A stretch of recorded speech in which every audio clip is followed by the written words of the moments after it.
Story 1, this is Fireteam Delta. Dad's coming home. Welcome to the Military Veteran Dad Podcast, where it is our mission to bring every dad home. I am your host, Ben Killoy. I'm a United States Marine veteran, husband, and a father. We will bring authentic conversations to inspire action in your life so we can close the gap between the dad you are today and the dad you want to be tomorrow. This is the Military Veteran Dad Podcast. Welcome back to the Military Veteran Dad, episode 38. Today's episode, my intro sounds a little bit funny, and I'm going to give you a quick story about starving your fear, going all in, and sometimes, as they maybe say in the Air Force, because I wasn't in the Air Force, you just got to wing it. That I'm at right now Military IMSTER Conference in Washington, D.C., which is a conference that brings all the military influencers together to network and grow their businesses. And on my way here, I got to the airport and I did not have my luggage. In that luggage was my podcast microphone where I would have recorded my intro for this episode. I left that luggage back at home and I had a split decision of either catching a flight in the morning that I was on and being able to see DC yesterday, or drive home, change my flights, get my bags, and miss the sightseeing that I was able to do yesterday. And I ultimately said, I'm going to wing it. I'm going to go for it. I got in an airplane with nothing but my backpack and got to see DC, did some shopping last night. And my big takeaway is I am still here. I am still alive. And the worst that could happen was nothing. And I really hit bottom when I forgot my suitcase, and I'm on my way up. So that's a quick story why this audio sounds a little bit funny, because I'm recording it on my iPhone right now. But today's episode is with Thom Hart. Thom is the founder of StagePass, an experienced marketplace for audiences to support their favorite creatives. He is also the host of the Traction, Growth, and Income podcast, which helps creatives turn their creative passions into businesses. Thom is an active duty Air Force officer whose wife is in the Army, and this is actually the first time that they've been together in 5 years at the same base. They just PCS'd to Hawaii, and they're expecting their first child this coming year. And Thom just gives a very good perspective on what he's going through, what he's feeling, what he's working through in his marriage, especially this being the first time they've been able to live in the same house under the same roof after being married for 5 years. And we go through a lot of the different areas that dads are struggling with when they become a dad. And I share some of the wisdom that I've got from 3 kids and what I've learned through that process of having 1, 2, and 3, and what it's like when you go through that and all the things they tell you you have to do, but at the same time, you really don't. So if you're an expecting dad, this episode is perfect for you, because we're going to starve some fear. We're going to hopefully remove some of that fear and tell you it's going to be okay. You're going to get to the other side. You're going to be a great dad. You're going to be a great dad, and it's all going to work out. So without further ado, Thom Hart. Welcome to the show, Thom. Thank you for coming on. Thanks for having me, Ben. It's good to be here. It's crazy when I first met you at Podcast Movement, and you were saying that you were just getting ready to PCS to Hawaii. How was the move for you? And how was Hawaii settling? It was quick. So we'll get into this a little bit later, but my wife is actually already here. So I took permissive TDY, so house hunting TDY, for all you military folks that are familiar with that, to go and find a house with my wife, Morgan, in June. And so I left from Austin, Texas, took 10 days, tried to find a place in Honolulu with Morgan. She's actually Army, so I'm Air Force and she's Army. So tried to find a place with her. Ended up being too expensive, so we decided to live on base. So she's actually lived on base now for 2 months. And so when I got here, it was last Friday, so about a week ago. And she picked me up at the airport. I went home, dropped my bags off, checked in at work. So it was a really, really easy transition. Not so much for her. And I felt bad because she's pregnant now. Mm-hmm. And so I told her not to unpack anything because I wanted to do that when I got here. So I did get here and she had unpacked a few things, but there's still a lot of boxes that we had left to rummage through and unpack and things like that. So easy transition, but it was because my wife had to suffer a little bit more than me. But we were able to kind of line up house hunting so that it worked out really nicely. Is the on-base housing pretty full there? Is that why you had to go there to try to find a house off-base? So we thought it would be full, and it turns out that we were kind of off-cycle from the normal PCS range. So later in the middle of June to end of August is really when the PCS summer cycle hits for Hawaii. And so we thought that there wouldn't be much housing on base. And so we started looking around. We thought with the BAH, we'd be able to find something nice. BAH for our pay band is, it's nice. It's good. And for 2, military officers, it's really, we can live pretty comfortably. And, looking around, we're like, well, we don't want to deal with the commute. So we checked on base And for the price, the comparable price on base for what we'd be paying on the economy, we could get central air. We could get 3 beds, 2 baths, 1,600 square feet, which you'd have to pay something like 600,000 if you wanted to buy on the economy, plus the commute. And then we'd heard horror stories about military being targeted off base, and just because the locals here think that being in the military, being transient in this location, having the housing allowance and everything like that, you're really well off. And that's not necessarily untrue, but you get targeted unfairly. And so we thought, with all of those factors, it'd be nice to have the lawn and have a nice house with one on the way, having that extra bedroom, because we were looking at 2 beds, 2 baths, and being able to live on base with a community where it feels like Pleasantville. I just figured this out last week. I walk 0.56 miles to work every morning, which is great. So I couldn't ask for anything nicer. This has been the nicest base that I've lived thus far. And it's easy to say because it's like Pleasantville, but we're really, really lucky and blessed. It sounds like you're almost going to be a dad with training wheels, that you got a nice short commute. You don't have a lot of like 30 minutes trying to come home. You got a nice community to support you, and about as good of terms that you can become a dad on as you can imagine. We're really lucky. Yeah, definitely. So I have to ask the question, has Hawaii been what you thought it was going to be from just a visual, or was your like expectations a little higher, or was it like everything that you've ever thought about it and more? Well, yeah, the environment has been everything I thought it would be. The temperature, the breeze, the beach, the water. Morgan's 27th birthday was last weekend, and so I took her out on a catamaran. So I took her out snorkeling. So I got in on Friday, and then Sunday we were out on a catamaran celebrating her 27th, which was great timing because, had they pushed back my orders by a couple of days, then I wouldn't have been able to be in person celebrating with her. So I took her on a catamaran. The water was gorgeous. We went to a reef, got to see her favorite animal, which is a sea turtle. So we saw like 3 sea turtles while we were snorkeling, which was amazing. The housing, not so much though. I thought that everything would be paradise and everything would be modern and upgraded, kind of like what Austin had, but just in Honolulu. And not necessarily the case when you go outside of the Honolulu city proper. Things start to look like shanties, and that's nothing against the culture here or their homes or their builders, but it's just I had higher hopes, higher expectations. The places that we did visit while we were searching for a house on the economy, a lot of them didn't have air conditioning. They were. I know that you said that as a bullet point. I can't imagine people in Okinawa, or not Okinawa, but Hawaii, living without air conditioning. I couldn't imagine that either, but they said with the trade winds and the temperature, it was fine. So you just open windows on the opposite side of your home and you get a breeze coming through, and it's effectively like air conditioning. And I was like, coming from the mainland, that's not something that I want to have to contend with. I wanted air conditioning. So, having a place that had air conditioning is really, really nice. And then the economy, that was a surprise. Having everything be so expensive. We went out for dinner to celebrate both being together. So this, I don't know if I mentioned this to you or not, but this is the first time we've lived together in 5 years. So we can talk about that, but, so we celebrated, the fact that we were living together for the first time in a long time, and we went out to dinner and it was like $70, just a casual place, but that's just the cost of eating out here. Your Texas Roadhouse was $70 type place. Yeah. It's insane. I remember when I lived in Okinawa, the price of stuff wasn't so crazy in Okinawa, but probably the culture and the climate are very similar, where you do get a good breeze. But I'll never forget the amount of humidity was in Okinawa. It was like breathing underwater in that hot tropical environment, and it's just crazy. You can't explain it until you've experienced it, how much humidity is actually there. Is it pretty humid in Hawaii, or is the breeze kill it pretty good? The breeze helps it, but my boss was saying that September and October are actually worse than July and August because the breeze, the trade winds die off as it starts to wind down and it turns into the rainy season. They say there's 2 summers here, one's rainy and one's hot. And so he said, as it prepares itself to enter the rainy season, the winds die off and it just becomes humid and sticky. I'm like, well, I just moved from Austin. I feel like I can cope with it. And probably a layman's term would be, as like the summer literally transitions across the equator to the southern hemisphere, there's probably just that cycle of changing that it resets itself. Yeah, definitely. So unpack a little bit about that.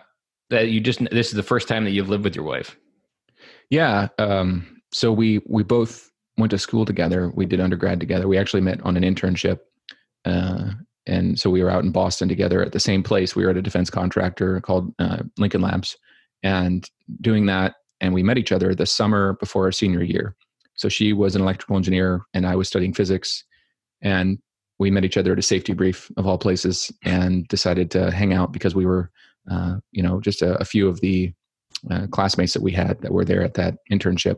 And so we started hanging out. I just broken up with a girlfriend, eventually started seeing movies together and going out to dinner together and not really expecting much of it. But eventually it turned into a relationship and we dated all throughout senior year. And prior to senior year, I had applied to cross into the Air Force. So we both went to school at West Point. And so everyone's expected to commission into the Army.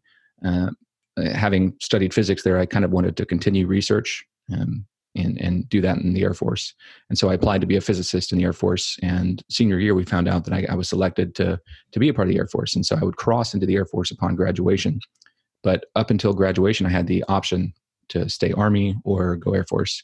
And in the Army, I was selected as a signal officer. So I would have been stationed at Kansas at Fort Riley. And she got aviation. So she knew that she was going to be at Fort Rucker in Alabama. And so the decision was, what should we do? Should we stay Army and hope that you get assigned to the Combat Aviation Brigade out at Fort Riley after flight school and we'll get married then? Or do I go Air Force and we just kind of risk it? Maybe you get out after a couple of years. But the great thing about the Air Force is they tell you in advance kind of what to expect, what duty stations you have. Of course they do. Why wouldn't they? Everything is it's the everything Air Force. Is greener on the other side. And honestly, fast forwarding, 6 years, the Air Force is so much better than the Army. I'm so glad that I stuck with the decision. But rewinding back to that point in time, we were probably maybe regret not bringing her to the other side. Oh yeah, absolutely. I wished that we had started dating in junior year and we could have both jumped ship, but it didn't end up that way. It's so funny how it worked out because I went Air Force and I'm not flying. She stayed Army and she's the pilot in the relationship, which is hilarious. But so she ended up going down to Fort Rucker. She said that she wanted me to stay the course and commission into the Air Force. So I commissioned as a 61 Delta. It's a physicist. And my first duty station was in Ohio, which was closer than Kansas. So I ended up just driving to see her every other weekend. And I killed my car and that one tour that we had. So in 3 years, I think burned I it put to the ground. 80,000 miles on my Honda. I was going to say, probably was like a Honda Civic because those are the only cars that can handle that type of commitment.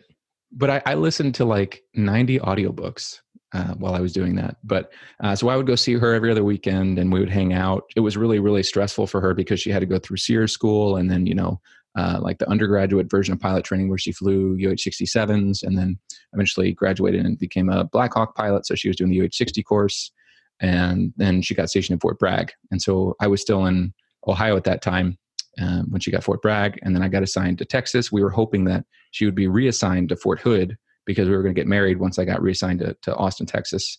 So we got married and then she didn't get reassigned to Fort Hood. She got sent to Captain's Career Course at Fort Rucker. And at that point, we had been married for like 2 years when it was a time for her to PCS again. And finally, AFPC Personnel Center in the Air Force talked with HRC Human Resource Command in the Army. And they said, hey, look, these are the places that she could get stationed based on his availability and his billets that are open. So they sent her to Hawaii based on the fact that they talked together. And then I got orders like 2 months after she got stationed there. By coincidence, or like then you started working the Air Force magic of? Well, the Air Force magic, it happens. It's probably no magic. You just have to simply ask. No. So people say that the grass is greener on the other side. If you go Army to Air Force or Marines to Air Force, it truly is greener and it's lush and it's beautiful. It's amazing. Like they work 8-hour days. They really take care of you from a personnel perspective. It's a much better life. I don't regret my decision at all. 2 funny Air Force stories for you. My first experience to the different side was in Okinawa, Canadian Air Force Base. And the odd part is I almost went to the Air Force because I wanted computers. And I ended up going to Marine Corps because he had a bouncy house at the church picnic, and that completely changed the course direction of my life. But when I got to Okinawa, we visited the Acadiana Air Force Base, there was a Chili's on base, and occasionally you would end up there, or when you didn't have anything, you would even sometimes maybe venture to the chow hall because I heard that it was better. So we venture there, and you walk in, and there is a fish tank, bigger than an office desk, and it was probably 3 feet high, just massive, just a freaking massive fish tank. And then the menu is what I remember most. There's 2 sides you can walk through. And this is like 2004. So flat screens are pretty expensive still. 2 massive, probably 50-inch TVs just running a 1-page PowerPoint with the menu. And then you walk in and you pick your own stuff. You get to sit down. They come get your tray. And I'm like, what the F is going on here? Because our menu's on a whiteboard. I have to pick up my own tray. And I got to dish out my own stuff most of the time. My only luxury is that we get an omelet bar every morning for breakfast. And I was like, this is crazy. If there is one core thing that should be common, it should be the food services. I mean, there's really no reason why it shouldn't just be, okay, let's divide this by 5. But it's not. It's like, it blows my mind. And the second one was the, did I lose it? Oh, Chow Hall. Oh, I think I lost it. Damn. But the Chow Hall was my favorite. That one always gets me because that was the first time I was really ever exposed to the other side. It's crazy.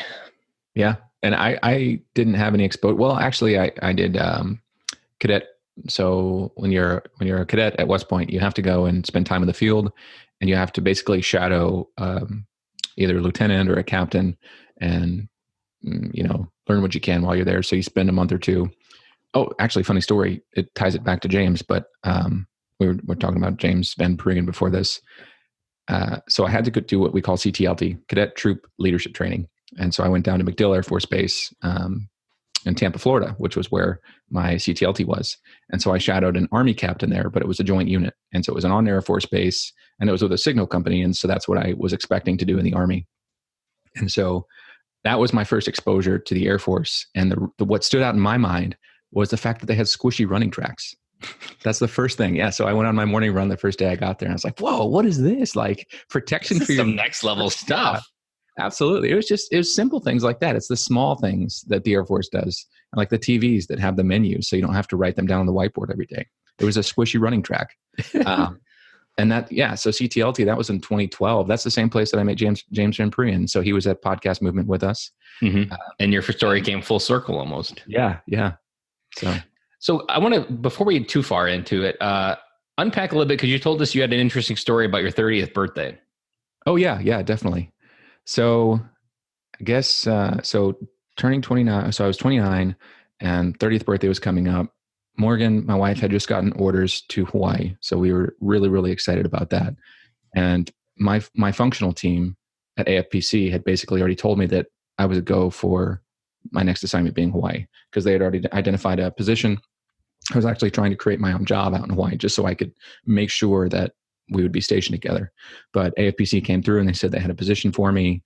So now I'm the data analytics chief for this PACAF headquarters, and that came through. So we were both really, really excited because it looked like for the first time in 5 years we were going to be stationed together. And so, we knew that we wanted to start a family as soon as possible. And we hadn't really been trying, but we weren't preventing anything. Just kind of the whims of God. And so 30th birthday comes around, and I'm still in Austin. Morgan's in Alabama, and she wanted to come out and see me for my birthday because 30 is a big deal, and she wanted to make it special. So she flew out and got there Friday night, going to Saturday morning at 2 a.m. because her flight was delayed by a couple hours. And so I pick her up. We drive home. It's like 3 a.m. And she's like, well, I really, really want to give you your 30th birthday present. And so she gives me the birthday present, and it's a little box.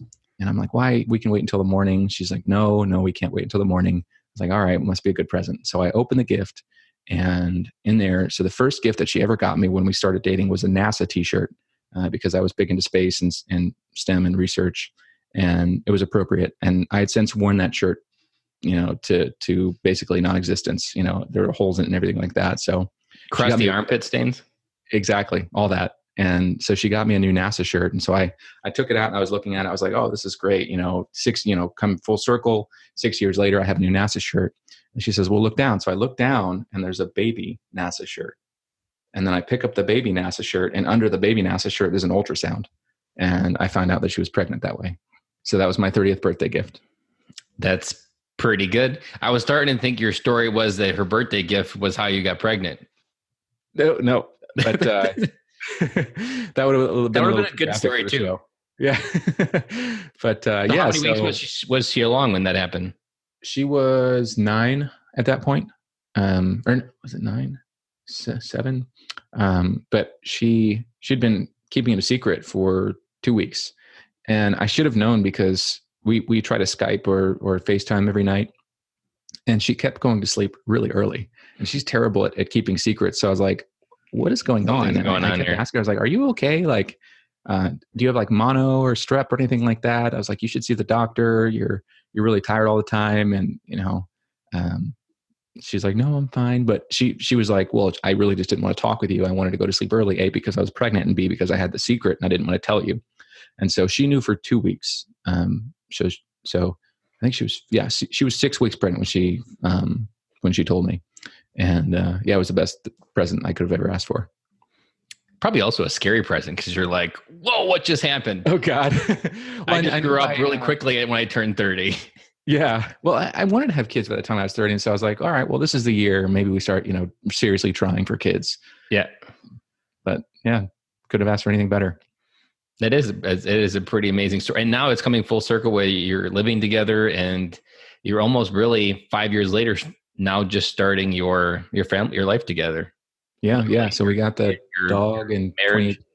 Yeah. But we're excited.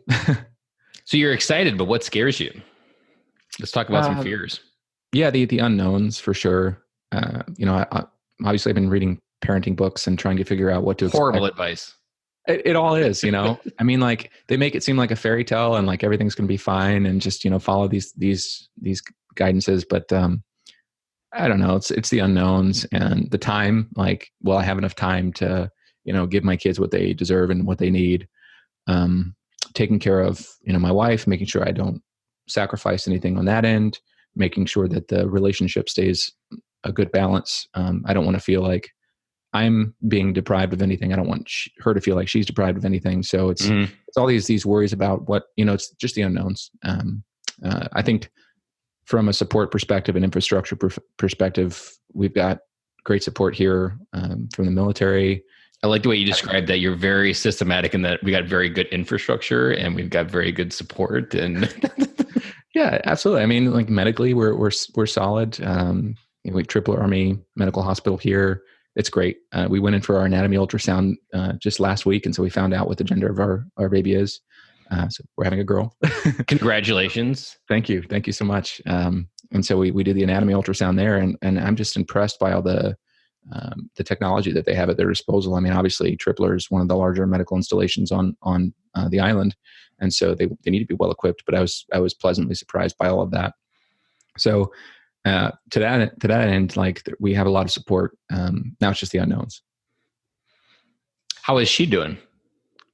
She's doing okay. The first trimester was a little rough. She got a lot of morning sickness, and people kept telling her it was because of the peaked estrogen that she has, because it's likely a girl. And we just chalked it up to wives' tales.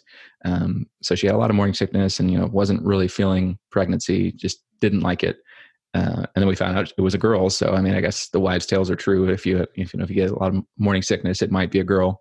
But yeah, we always followed that. My wife was more regiment on the heartburn, that the heartburn was an indication of hair. So I don't know if she has heartburn, but that would confirm the wives' tale if she does have a lot of heartburn. Because when she was pregnant with my son, she didn't have hardly any. Huh. No, she hasn't had much heartburn, but, she has had a lot of pain around her stomach, and that's to be expected. Obviously, she feels like she's huge every time we're out walking. She's like, "Oh my gosh, I'm a cow," and I try to comfort her as best. The worst part is my wife's a teacher, and so all of the women there are moms mostly, and they've all gone through this. And like she'd come home one day, a couple times. It just wouldn't be like one incident, and someone would come like said to her like, "Wow, you're big." And I'm just like, what woman says that to another woman that actually had that and went through that? It's like, if there was ever anybody that should have empathy for another woman that is pregnant, it should be another woman that was pregnant. Yep. You don't tell someone that, wow, you're big, because they should know how that makes them feel. Yeah. Yeah. Is your wife nesting? Well, now you got a house. Now that she can probably really start the nesting. Before it was kind of like, it wasn't official yet. Well, and so we didn't know the gender as well. So now that we do know the gender, she's gone 100%. So I think we've been shopping like every day for the last week, for better or worse, trying to find everything that we want, trying to figure out the product lines that we want to have together, try to make sure we have all the same product lines so we can have, parses and pieces that can go together, things like that. But yeah, so I think we've got enough clothes here. Her mom really wants us to do a virtual baby shower. And so she's set up like this WordPress site for us and everything, had us update this baby register. And so now they're going to send it out to all the family friends and see if they want to participate in this virtual baby shower, which would be nice because we have all these things that we're going to buy regardless. So if they want to take care of them, that would be super helpful. Mm-hmm. But trying to figure out everything that we want, from the priorities and the must-haves to would be nice to haves and things like that. Some advice on the buying things. So we did everything that you're doing. We went to Babies R Us, which is now defunct, but it was the thing. And we registered, and you get those guns and you just start scanning crap, and then you start getting the crap that comes in. And I can't tell you, like, it's marketing and the fear go hand in hand here, because you don't know what you don't know.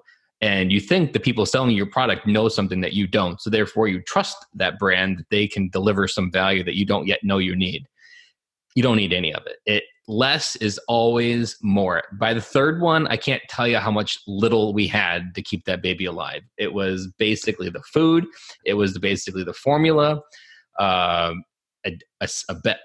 crib, and a changing table. We had a couple different things. Like we did a rock and play. If you're in the bassinet type category, a rock and play is a game changer because it's much easier to put them in a rock and play and get them to go to bed. Another thing is if you don't do breastfeeding, there's something called, I believe the name is Baby Breeza, which is like a Keurig for baby milk. Wow. And it always keeps it at the right temperature. It has a dispenser of formula on top. You put the bottle in, push a button, 30 seconds later, you got a perfect bottle of milk. And at 3 a.m, at least for me, because I don't operate at 3 a.m. very well, you just push on that button. I hated microwaving. I hated getting the temperature just right. And you just wanted to go back to bed. Baby Breeza. It's expensive. It's like $150. But if you're going to waste money on a baby register and make people get something for you, get a Baby Breeza. That's an official endorsement by the Military Veteran Dad podcast. Right. Baby Breeza. Baby Breeza. All right, I'm right. Have you bought a car seat yet? No, we figured out what we're going to buy, but going back to if people are going to take care of the expensive items, then I'll let them. So you'll get one of those carriers that people do. I can't think of the proper name of them, and then you'll get the little thing that sticks in. I would say don't stress about that because you're not going to have it for that long. Maybe by 6 months it's going to be over. The car seat is the most strategic part when they actually come out of that carrier. And the only brand that I've ever had success with is Evenflow. Really? So that's the brand that we wanted to get. I've had all 3 kids in Evenflows, and it's just magic. They have one of the hardest parts of a car seat is getting the back latched and getting it all tight and proper. Evenflow has these automatic latch systems that just clip in the back, and the more you push, the more it clips. It automatically ratchets itself in there. Super easy to get in and out. And once you don't have that, you realize exactly what I'm talking about. If there's a dad out there listening. But Evenflow, that's my only, and we just got another car seat that's more of like a 5-point, and it's not an Evenflow. God, it sucks. I absolutely despise it. I hate everything about it. Just makes me frustrated. We got it out of there and put her back in the other car seat to hold on for a little bit longer because it just frustrates me every time I use it. So the stroller that I wanted was the Chico Bravo. And I really wanted that one because of its portability, its weight, and it easy folding and things like that. But it's the car seat really. So it dual functions as the car seat and then the insert for the stroller goes on top of it. Yeah, but Morgan really likes the Evenflow, and I'll trust the mother's intuition on that one. So it's good to have some I, feedback. I don't think we had the even flow stroller, but theoretically, if they can nail the car seat, there is some trust that you could put in but ultimately don't stress about the stroller because it's not, I mean, in Hawaii, you're probably going to be going for a lot of walks, but it's not about the stroller. It's really the couple things you want to think about is the folding and unfolding. How well does it latch? And if you were to put it in a vehicle, like how is it positioning? Like, does the wheels get in the way? Does it fit in the trunk? That's really more of what it comes down to. Because once you get more kids and it changes all the stroller type stuff, and you're probably going to have number 2 before number 1's done, and then you're going to be in a double, and then this one's going to be out of the way, and next thing you know, life gets complicated, and you're like, man, it was so much simpler when I just had to deal with one stroller. Yep. Yeah, and so I'm more a fan of your take on being minimalist, because I know that as long as we have diapers, as long as Morgan is still functioning and feeding, that will be okay, and that it will sleep somewhere. You know, it will definitely sleep. We had the rockers, we had the bouncers. Eventually, we got this like it's one of those things they sit in and it just kind of hangs and they bounce. And we had it all. And by the third one, it was all gone. And we just because as they get older, they don't need any of that stuff. And it's almost better just to buy it as a hand-me-down or buy it on Facebook, because you don't use it for all your kids. You eventually get rid of it for space-wise, especially probably military housing. It's not like you got a huge, massive storage area, and you don't want to PCS it around the country. So it's a very short-lived problem that you just want to solve with the cheapest thing you can find to solve the problem that's safe, and then move on. Because eventually, by the third one, they're moving so fast and copying the kids above them that they barely even slow down to actually use the stuff that you put them in. Once they start crawling, then they just go. Like my youngest was she's going to probably pull her training wheels off next year, and she's 3. And that will be a year earlier than her brother, and her brother did it a year earlier than her sister. So like they eventually catch up super fast. So yeah. And there's just so much crap to try selling you, and some of it's useful, but eventually you learn when you have the second one, I really didn't need all that. And you just get used to, maybe you're beat down more by the second one and you don't care as much, or you don't have time to stress about it because you still have a little one that you're trying to keep alive. But just go with less is more. And it's so much easy. And right now you're bored and you're nesting and you're planning and you're thinking, but on the other side, just buy it when you need it, when the problem exists. And you're like, okay, now we'll buy that thing that we said we need. Trying to get it before, you're really just creating a garage sale that you don't want to have. I like that. Yeah, I'm going to have Morgan listen to this episode so you can hear your perspective. I'm an overthinker, and on these types of topics, I have overthought them to the death of me. Even a baby monitor, like really get the VTech minimalist one. Yeah, and because eventually you want to watch them to see what they're doing, but really in the early stages, it's not as important because they're not going to be doing anything. It's more just important to hear them.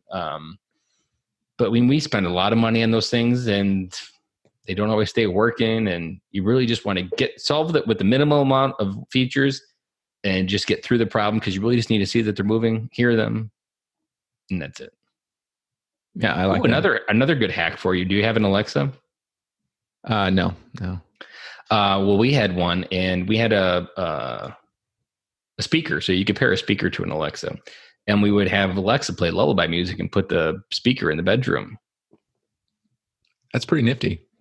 And so if you put an Alexa actually in there, you can set a sleep timer to it too. So then it would turn off on its own. I'm more a fan of, I don't want speakers listening in my house all the time. So I'm on that side as well, but it's one thing I don't stress about, because I don't really have anything to hide, and there's something to be said for trying to be like that, but I just give up. It's not about having anything to hide. It's about just respecting the institution of the home. Yeah. The only upside that to consider on the other side is having every song at your disposal when they get older is really handy to play a lullaby, to play a song that you want to dance to, just to have fun. There is some universal value. I mean, if you have like a Spotify, you can do the exact same thing or play it through a speaker in the house. But there is something, because even our kids now, they know how to play Kids Bob. They know how to tell it to play Sesame Street, and it's $3.99 for the unlimited Amazon Music, and it pays for itself with the amount of dance parties that go on in our house. That's awesome. How old's your oldest? 7, 5, and 3. My middle son just turned 5 2 weeks ago.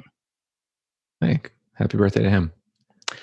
He was right on the edge of going into kindergarten, so we decided to push him through and just said that we were good parents and we could catch him up on whatever he was falling behind on, because maturity isn't there, but it's really 50-50, because some parents will say they held them back and other kids will say they eventually catch up, and it's one of those, you're damned if you do and you're damned if you don't.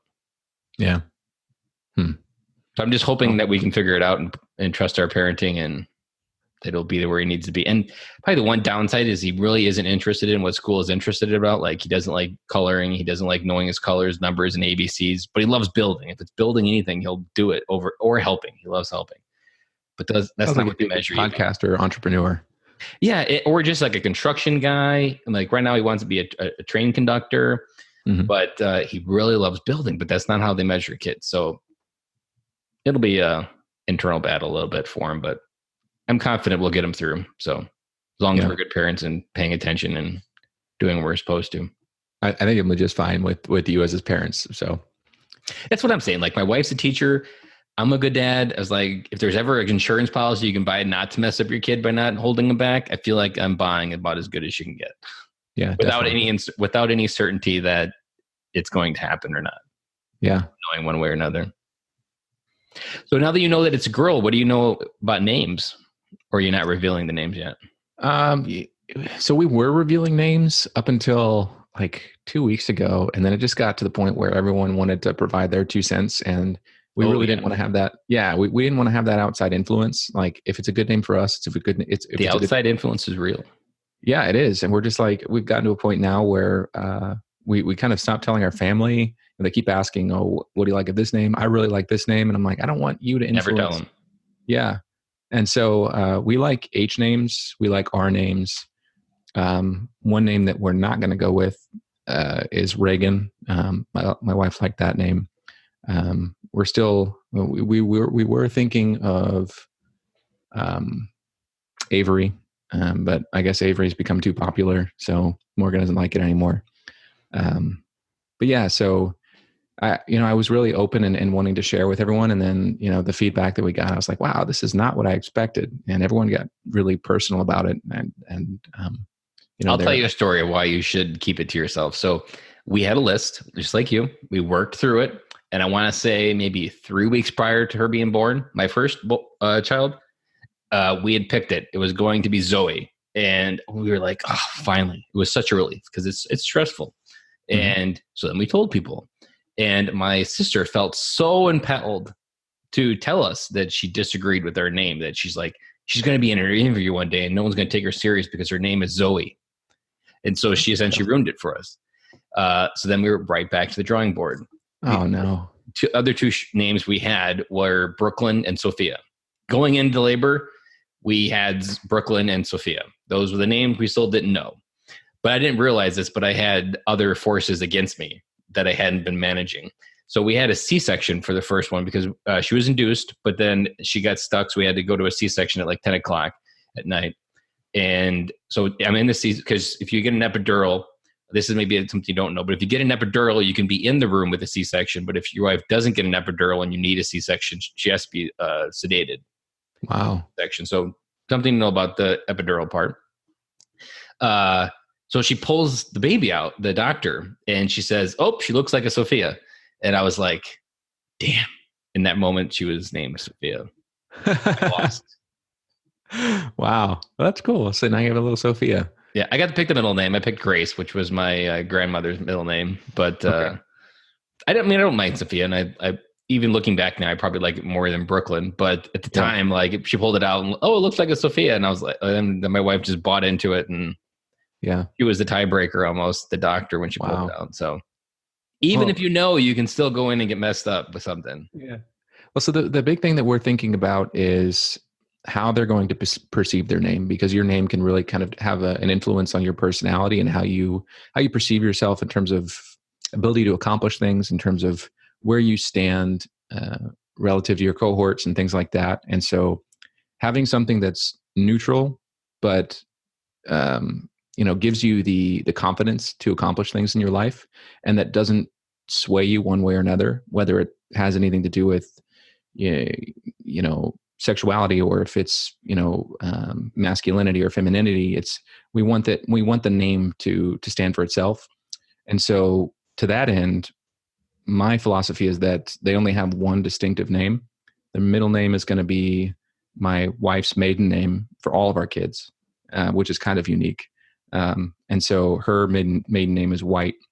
And so we know that for all of our kids, they're going to have their first name. So the name that we're not going with would have been Avery, and then her middle name would have been White, and then last name Hart. So we think we're going to stay consistent in that regard, to where there's only one name that we can screw up. The others are just inherited. On my wife's side, there wasn't anything special, but on my side, it was always your dad's first name. Oh, yeah. Like my middle name is Daniel, and that's my dad's first name. His middle name is Robert, and that was his dad's first name. I like that. So maybe you can start a tradition if that's not a tradition on the son's side. Yeah, definitely. So I think my middle name was my grandfather's middle name. I don't know why I got his middle name and not his first name, but yeah. One thing about the name, though, I can definitely tell you're gonna look back after this baby is born and be like, how did we ever find time to stress about this? Because you're in the weeds, man. You are way in there. And the one thing I will give you is some grace, because I can tell that it's that you are thinking about this a lot. Whatever you do name them, or her in this case, it's more about what you help to define it as than anything else. Whether they believe their name means something is whether you told them that they meant something. Yeah. And I think it's, if you create the limiting belief that your name is holding you back, if say your parents didn't breathe life into you, or it's almost like your name just gets attached to the emotional baggage that you create as you grow up. So if you raise a confident child, they'll identify their name as a confident name. So, and especially as a girl, like I often will tell my daughter that, especially because I don't even know what world she's going to be going into as a teenager compared to the teenage world that's now. It's crazy. But I often tell her and just understand that, like, her opinion of herself is one that matters. What she thinks of herself is what matters. What other people think doesn't matter, as long as she knows what she thinks about herself is the right one. And telling her that she's beautiful and that she's good enough, and that I love her. Like, these are things and proud, like these are things that are giving them the confidence that they're not looking for that external validation. So I think it's more about your parenting style than it is about the name itself. As long as you don't have like some odd name that has some joke that automatically comes to mind when you say it. Yeah. A funny one, my wife's mom, her first name is Candy, which when you name the child it seems odd naming your child Candy, because it's just like candy, Candy. Mm-hmm. But she married last name Land. So her name is Candy Land. Wow. So you can actually stress this to the point of suicide and still F it up, because she'll find someone to marry and then blow it out of the water. Man, yeah. And yeah, I mean, that's the one thing that we're trying, we're trying to do as much as we possibly can to prepare for any eventuality. So we have time now. So we're like trying to think of all of the things that we can avoid screwing up now, so that we implement them in advance of the child arriving, with the hope that we've done everything that we possibly can to make sure that we're going to be successful. And you have a year to change it afterwards as well. Yeah. Oh, you do? Yeah. Oh, up to a year, you can change it. Also, I'll give you an inside tip. The paperwork really isn't due. And it's not really, I don't even know if it's probably, is it really due? But you have pretty much the entire time you're at the hospital to name it, to name her. So, because I want to say with maybe Dylan or Lily, maybe we weren't 100% sure on the middle name and type stuff. So they give you the paperwork and they give it to you to folder, but it's something that you can have those 2 days. It's 2 days if you have a normal birth, and then 3 if you C-section. So, but you have that entire time to really get the paperwork right and to figure out they're in your hands and connect with whoever she is or whatever future you see in her eyes when you look at her. So know that it's not like, oh my God, it's out. She doesn't have a name. Oh my gosh. Just breathe. It'll be okay. Well, and that's kind of what I'm thinking of. We're trying our best, and what I'll do is, if in 10 years time I've screwed up the name royally and she hates her name, I'll point her to this podcast episode and I'll say, listen, we tried as hard as we possibly could to make sure that you had a good name, and we did as much as we could, but it just didn't pan out. I haven't given this advice to a new dad, but you may enjoy it. And I've heard my wife just repeat it because she brought it up, and I was like, I've been saying that for like 2 years, but she didn't hear it until she heard someone else say it. That if you have things you want to say to your daughter, even from the very beginning, start a Gmail account and keep it to yourself, and then write emails to it throughout her life, and then give it to her when it's an appropriate time of things that were on your mind, or even pictures as like a time capsule. Because there's things that you're thinking of what you're scared about, or I've also seen it hurt given for like dads that get separated and they physically aren't a part of their kid's life, and there's no reconciling with the mom. That a way to be a part of your kid's life is to write their side of the story and send it to an email, and then when they're old enough to understand what was going on, they can look back and say, this is what dad's side of it was, and understand that he wasn't the guy that maybe the mom was portraying him. And it allows you to still have a voice, but at a different time in the kid's life. Interesting. I really like that. And I think you being, you feel like, I feel like you're a writer as well. So I feel like you'd have some passionate words to describe. Yeah. I'm probably a better writer than I am, a communicator any other way. So I really like that. The one thing that I have noticed that I'm trying to think about based on all the research and reading that I've done thus far are like 3 things stand out in my mind. It's the stories that you tell them that sticks with them.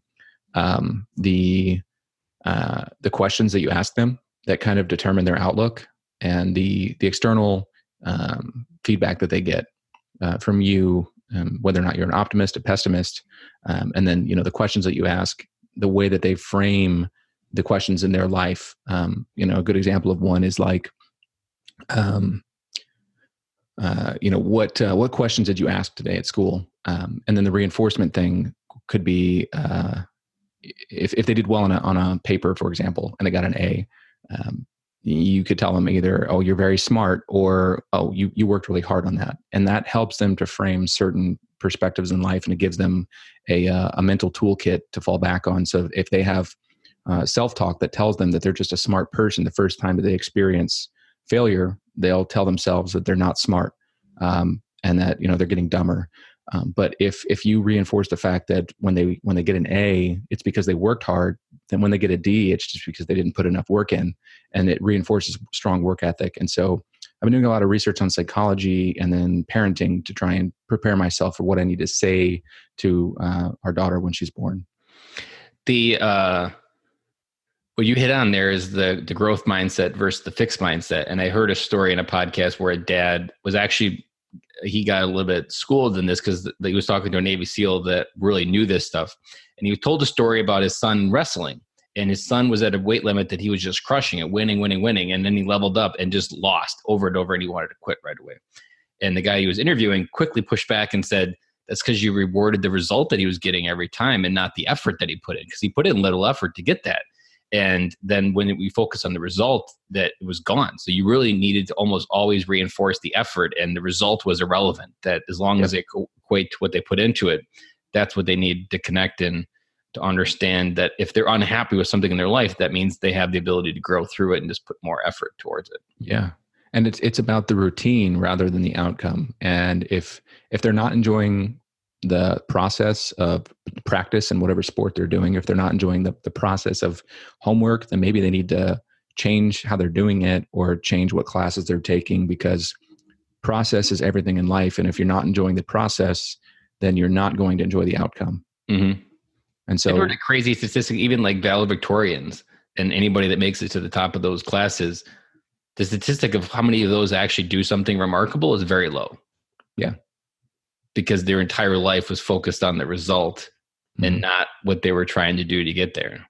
Yeah. Or, wanting to become a doctor because it's prestigious, or wanting to become a lawyer because it's prestigious. And then they become lawyers. And I think lawyers are the worst when it comes to drinking and alcoholism.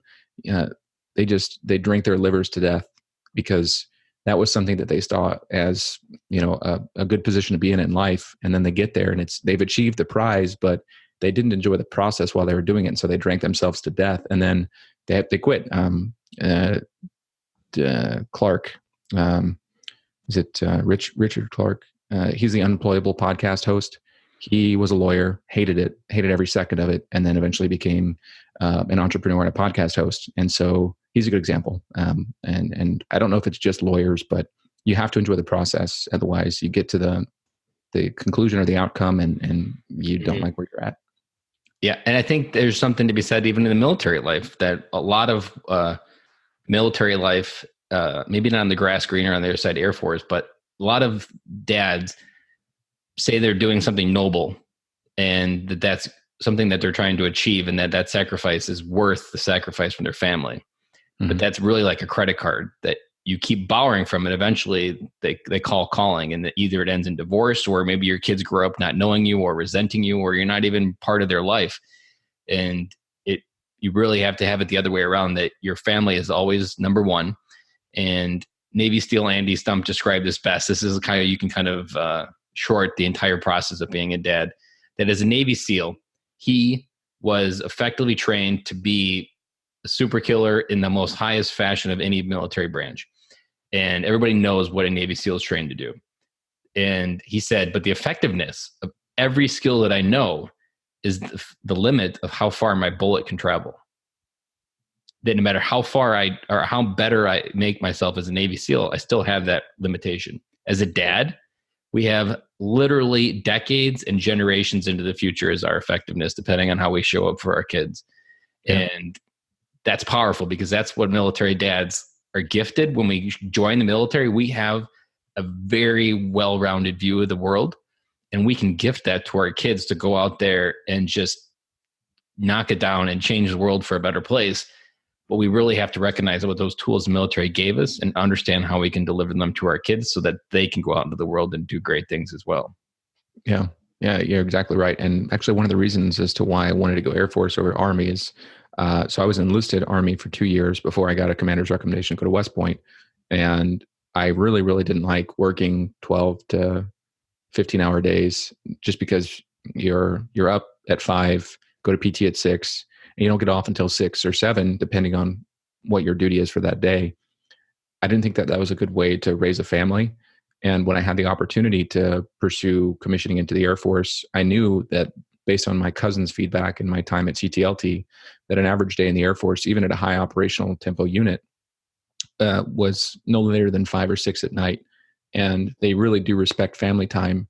And I thought that if I wanted to do this long term, or at least have the possibility of doing it long term, that the Air Force would be the best branch to be in, because now I can see myself being in the Air Force for 20 years plus, because they respect your family time, because they respect the 9 to 5, and they prioritize things, they systematize things to where you're going to get it done within the duty days constraints. Otherwise, it doesn't get done. They've just built the structure of the Air Force to where you can facilitate everything that needs to be done in a 9 to 5, which is wonderful. Mm-hmm. That does sound good. I've heard a lot of horror stories on recruiting commands as well. And I often feel like the military misses a big opportunity to let service members recharge on recruiting duty, get time with their families. But honestly, they burn them to the ground even more. And it's even worse than what you get on active duty almost. That there is no barrier or firewall, because it's on you and you got numbers to fill. So go fill them. Yep. Hell with whatever the consequences are. And it's funny, you have a reverse effect when you're needy. If the perception that you give people is that you're desperate to fill seats, then people are less likely to join your branch. It's not out of goodwill. It's out of, I need you, and I'm going to manipulate potentially to get you to do what I need you to do. Yeah. And as an ROTC recruiter for the last 2 years at the University of Texas, we didn't have a quota to fill. And so people that came to me, I told them our standards for admission. I told them about the application process that we set up, because we wanted to filter out poor candidates from quality candidates. And since we set that program up, we pretty much doubled our admissions, because we made it more selective and elite, which in people's minds made them think, well, if I consider myself to be the best, I want to spend time with the best. And I want to up my game. And so in order to elevate my game, I'm going to choose Air Force over anything else. And I'm going to choose ROTC over being a civilian student. because that's gonna elicit the most competitive outcome of my potential. And so that's the perspective that we took. And not only did I have to work less, but I was able to attract more bright minds. And so I think that's the perspective or the approach that the military needs to take. So let's switch gears here for a minute. When it comes to your marriage, I bet there's a lot of fear and anxiety related around moving in together, because in some ways you've known each other, but when you're living together, that's when you're really starting knowing someone. What's your battle plan to get through these first few months without the baby, and to make sure that you transition into a solid marriage living together? Yeah. So, I mean, coming into it, I really wanted to give it my all and give it full throttle to see kind of, what sticks, and figure out where I can throttle down, and see what, give it everything across all dimensions, all aspects, across the whole spectrum, and see what she appreciates most, and then do more of that, double down on that, and then I can throttle back in other areas. But trying to do as many tasks around the house to make sure that she feels appreciated, to prioritize her over anything else, to make sure that she feels taken care of, especially given that she's pregnant.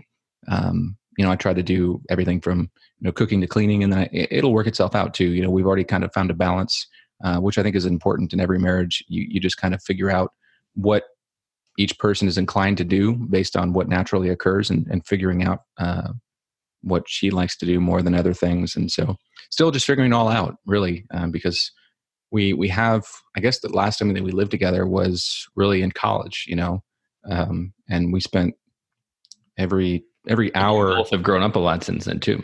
Exactly. So we've matured a lot. We know what we want in life. We know what we like to do in our pastimes. And so we have two lives, but and I think that's important to the marriage. You need to have your own hobbies and passions. Mm-hmm. So if anything, it's probably a little bit better because you have a solid routine in your own life of things that bring you joy. And now you just have to try to make sure you try to balance both of those things that bring you joy, and then also that they bring joy to both of you together. Yeah, exactly. You guys read the Love really Language loves, book? We love it. Yeah, love that book. Yeah, that's an easy cheat manual to figure out where to focus on that. That I read that book a while back, and it opens up a lot of just insights into the process that you don't actually get into marriage. It's often it's super crazy how marriage is perceived in global culture, because we recognize we need to go to school to be a doctor. We recognize we need to go to school to be an electrician. We need to go to school to learn these advanced skills. But somehow that we were just born with the innate ability to have an awesome marriage without any additional skills is something that most people don't actually recognize as an issue.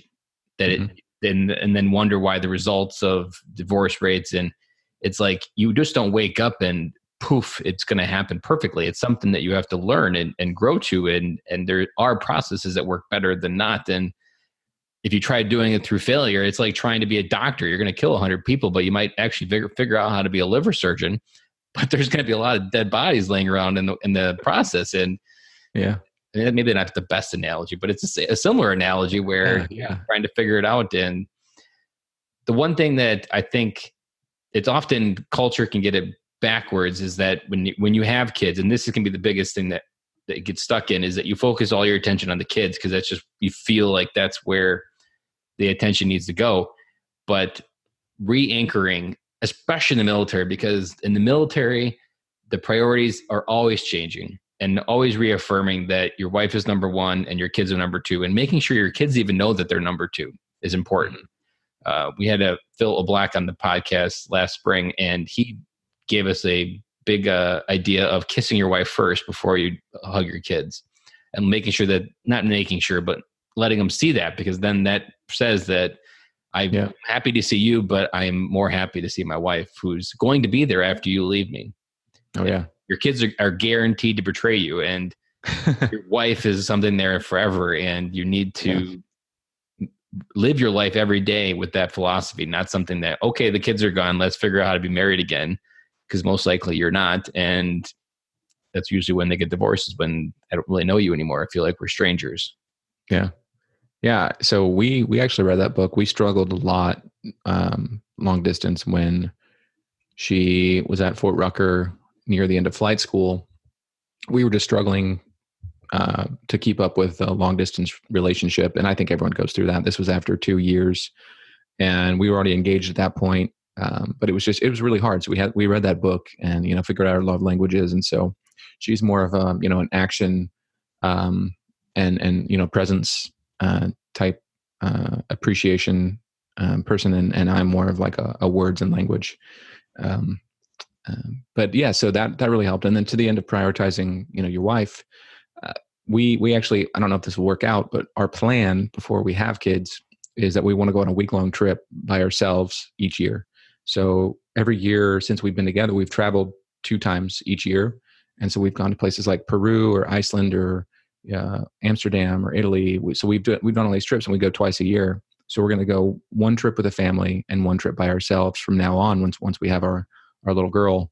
And I think that's a good way to make sure that you prioritize your relationship with your wife, because you demonstrate that by action that this is something that we prioritize and that we want to keep up. And so we're going to have our kids stay with my in-laws, her parents, and watch them for a week while we go do whatever we want. The first part will be hard because she probably will be a mama bear because even if you can't tell, you really have no idea until that they hold that baby in their hands.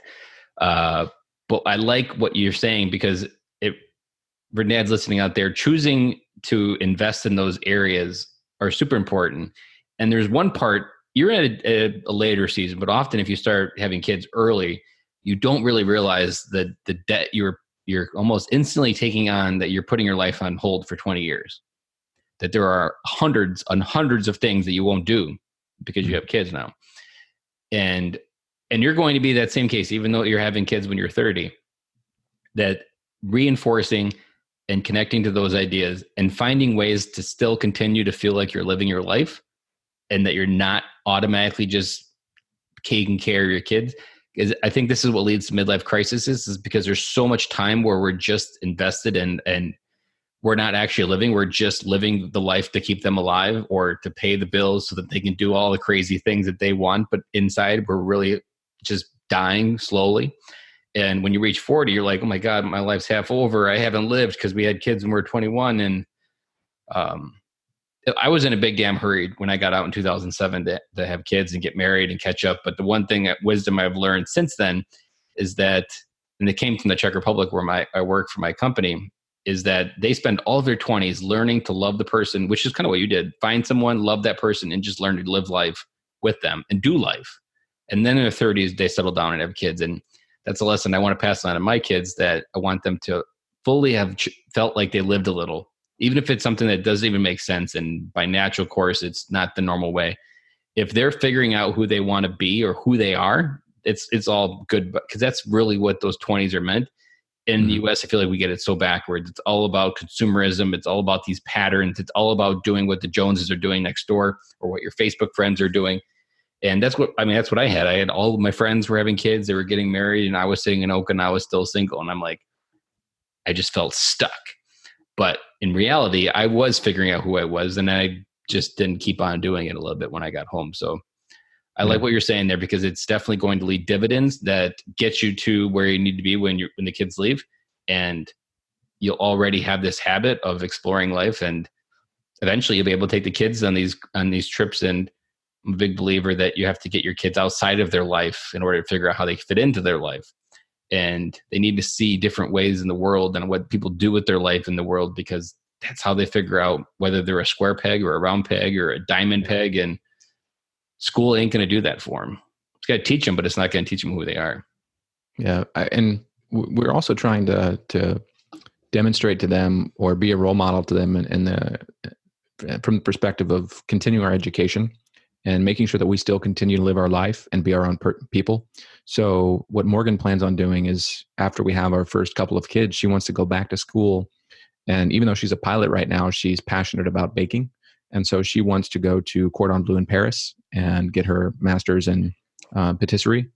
I don't know if you get your master's in that, but she would get an advanced degree from that, which she can use her GI Bill for.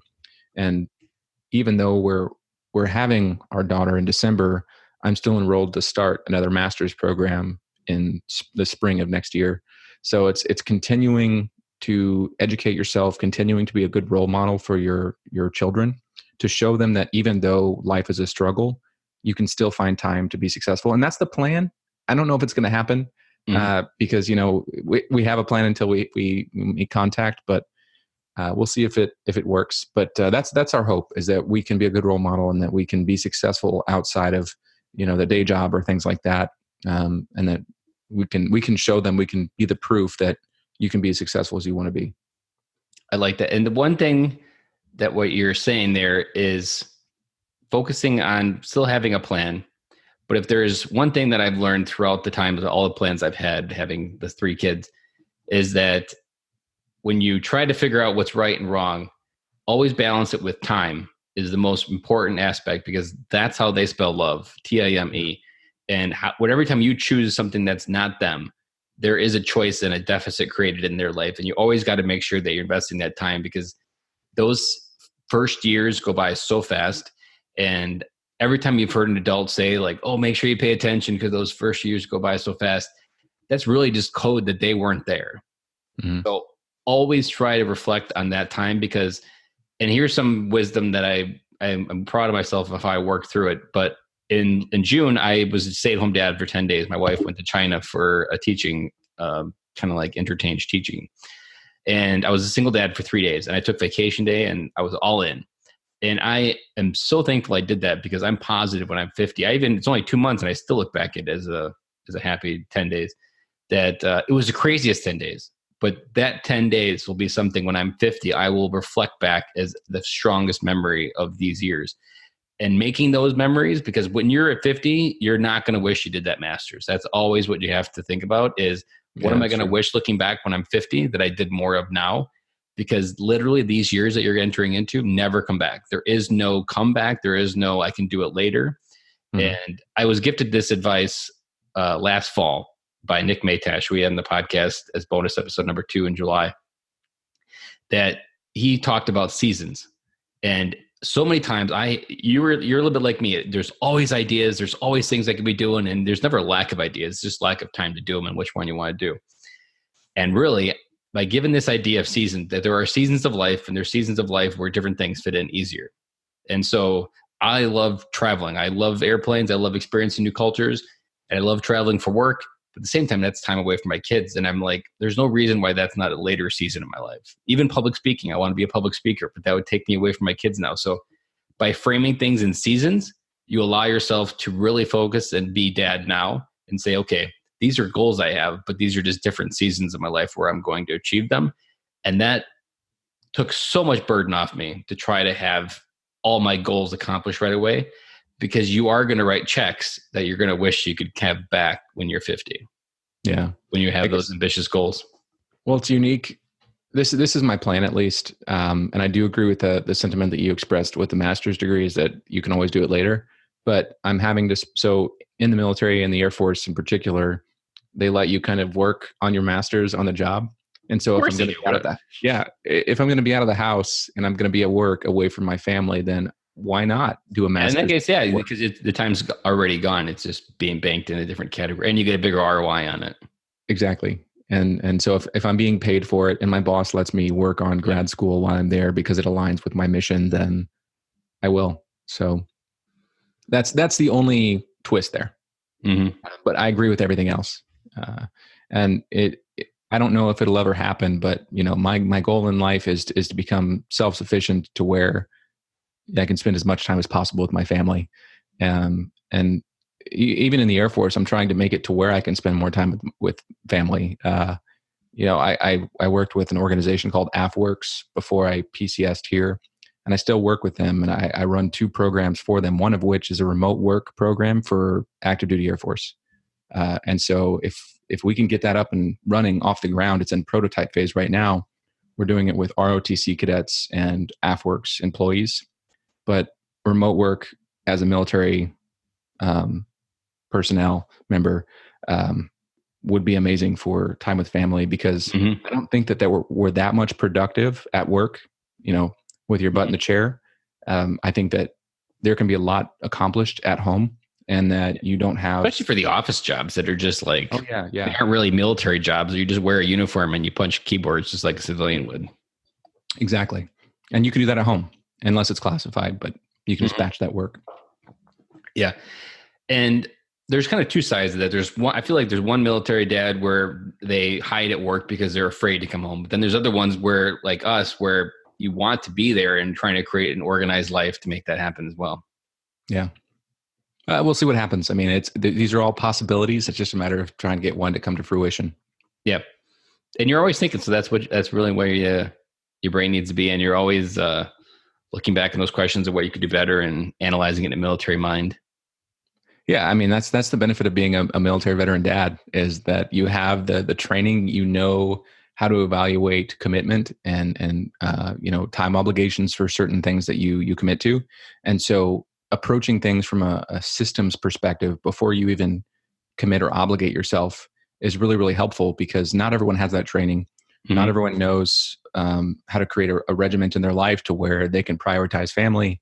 Like, we just have such good training to fall back on that I wouldn't trade my military experience for anything. Well, we definitely have to have you back on the podcast when you are a dad to check in on, see how you're doing and how the pulse is. I'd be like, oh my God, I haven't slept in 7 days. Yeah. You want me to do what? You want to do a podcast? I haven't done one of those in months. I don't even remember what a podcast is. It's been so long. Yeah, we'll see. On my podcast, I'm trying to build up a backlog of episodes that I have ready to produce. They're production ready episodes that are pre-recorded and just ready to push the go live button, so I can have a repository ready for when our baby girl comes. I like that. So as a new dad, so you're not a dad, but I usually like to wrap up the episodes with a piece of advice. As a new dad, soon to be, what's a piece of advice you want to leave for other dads who are expecting that haven't become a dad yet? Well, so we're still, have yet to be in the trenches with everyone else, but you're in the trenches now. It's just a different trench. It's not no joke when you're going through that first one, because it's almost like going through an enemy zone, because every hump you go over, you really have no idea what's on the other side of that hill. Yeah. And you just try to keep doing the skirmish, and every day you feel like you got under control, but then sometimes the enemy pushes you back. It's just as crazy in the first when you're pregnant as it is on the other side. Well, we're a fan of an ounce of prevention is worth a pound of cure, and so we're trying to embody that and trying to bring that perspective, that mindset into life, and doing whatever we can to make sure that we're fully prepared for any possibility that comes up or arises once she's actually here. Trying to do all the things that we should as parents before the first baby comes, reading to it and talking with the baby, even while it's in the belly, and, playing music for it and things like that. Just letting it hear our voices so that it gets used to it, playing music for it so that we can lull her to sleep if she feels comforted by music when we're trying to swaddle her and things like that. So just doing as much as we can on the front end so that we're prepared on the back end. Mm-hmm. And I think the best advice I can give you back is control is an illusion. You'll have it very rarely. And in those first few months, you just need to hang on, because it'll all be gone before you know it. And there'll be a day where you're like, man, all I wish was that child for asked me one more time to say, can I have a hug? Even though it was on that night we were trying to get them to go to bed and they're 3, you're just like, just go to bed so I can watch Netflix. But when they're older and then swearing at you for something you did, it's like, man, it was so much easier when they just asked for another hug. Yeah. It all goes by so quick. I like that. So I'll keep that in the back of my mind, hopefully every night. Every night when you're using the baby breather to fill up their bottle, you're like, I'm going to oh, this isn't so bad. Yeah, absolutely. I can do this. You got it. Well, Thom, I really appreciate you coming on the podcast and you being the first dad before a dad. I'm really excited to share this because I know there's other dads out there, and those dads are just as struggling as you are. And what most military dads aren't good at is having and creating a community to not feel alone. So if we can make a dad not feel alone being a new dad, we've accomplished our mission tonight. Absolutely. Well, Thom, you have a great the rest of your day, because what time is it there in Hawaii? Let's see here. Yeah, right now it's 4:18. So you're pretty good. I've always thought it was more of a time zone shift. It doesn't seem that bad. Yeah, you're Midwest, right? Yeah, so it's 9 o'clock here. Yeah. Well, you have a great rest of your evening, and we'll talk soon, and best of luck on the new one. Thanks so much. Have a good night. That's a wrap. And thank you for listening to today's show, and I really hope you enjoyed it. The lifeblood of any new podcast are the reviews. If you haven't reviewed the podcast yet on iTunes, I would really appreciate it, and you will help us get the message out to even more military veteran dads. As John Maxwell says, if there is hope in the future, there is power in the present. Dads, it's time to come home.